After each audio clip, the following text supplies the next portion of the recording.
Garuda Express, an international courier service.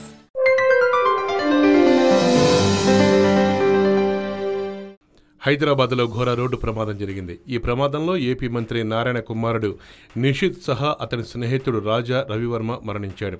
నగరంలోని Jubilee Hills road number 36లో ఈ ప్రమాదం జరిగింది. మంత్రి కుమారుడు ప్రయాణిస్తున్న బెంజ్ కారు వేగంగా వచ్చి మెట్రో పిల్లను ఢీకొట్టింది. దీంతో కారులో ఉన్న ఇద్దరికి తీవ్ర గాయాలయ్యాయి.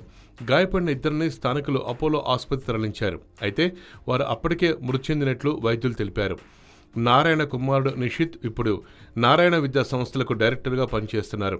నిషిత్ భౌతిక దేహానికి హైదరాబాద్లోని ఉస్మానియా ఆసుపత్రి వైద్యులు పోస్టుమార్టం నిర్వహిస్తారు. అనంతరం భౌతికాయాన్ని నెల్లూరుకు తరలించనున్నారు. అపోలో, ఉస్మానియా వైద్య నిపుణులు, అధికారులతో ఏపీ వైద్య ఆరోగ్య శాఖ మంత్రి డాక్టర్ కామినేని శ్రీనివాస్ మాట్లాడారు. కొడుకు మరణవార్త విన్న వెంటనే నారాయణ కుప్పకూలిపోయారు. హుటాహుటిన చెన్నై నుంచి నెల్లూరుకు బయలుదేరారు.